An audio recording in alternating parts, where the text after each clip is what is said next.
Welcome back to Lakestone Love, the video series documenting the renovation of my personal home. We spend a lot of time working with clients on bathroom renovations or designing bathrooms from scratch for new construction.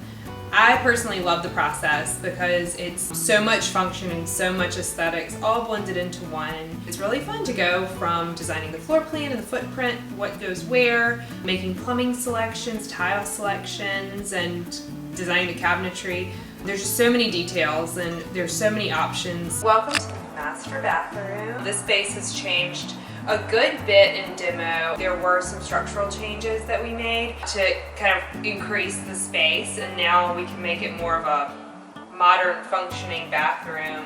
For instance, there was a closet here, a linen closet that faced the hallway, but it really was reducing the footprint a good bit of the bathroom. So now that that's gone, you can start to see the length of the wall space that I have available for a double vanity. Previously they had the two pedestal sinks, if you remember that. So this will be nice and much more functional. Then over by the window, this wall jog is still here and that will remain, but there is a good feeling of balance from this to the shower. So I'll have a undermount soaking tub here in this space, which will look nice and just kind of be a little bit of a focal point as you enter.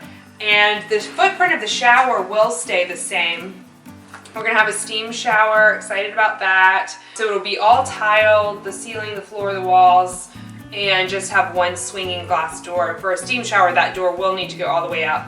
We'll need to make sure that it's really well insulated, and I think like a double thickness of glass when we replace that window. Back behind us, we have the water closet. The footprint of this space stayed the same, so really not that much has moved around with respect to walls.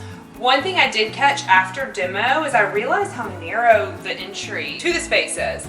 And it was a pair of double doors, and I just had never thought, oh wow, this is really narrow. So I'm gonna end up taking doors that were in between the family room and the breakfast room, a pair of double doors that were like 3 feet wide, and we're gonna use those instead of this opening. So the framers this week are going to actually widen the framing of the entry to the bathroom. So I think that was a really good thing. Some of these things you don't catch on paper, and it's being in the space when you catch it and find that there could be an improvement made. So I'm glad we got that. And now I guess just for the aesthetics of this space, all this can lighting is gonna come out. We're gonna have like a new lighting plan that I figured. Have sconces in the mirror behind the vanity. I want the vanity to kind of be floating. This bathroom is smaller than our current master bathroom, so I think that having the open vanity and the marble below it will just kind of visually increase the space and make it feel really bright and open.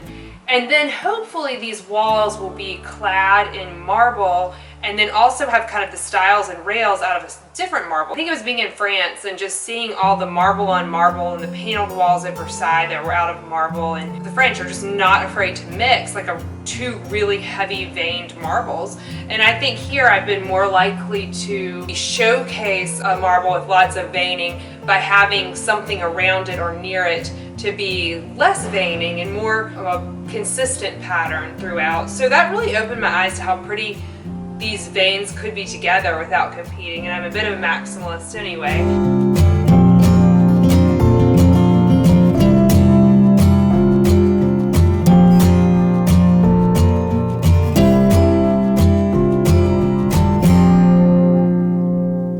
Thanks for watching Lakestone Love. If you liked it, be sure to follow #LakestoneLove and follow @MAAllenInteriors on Instagram.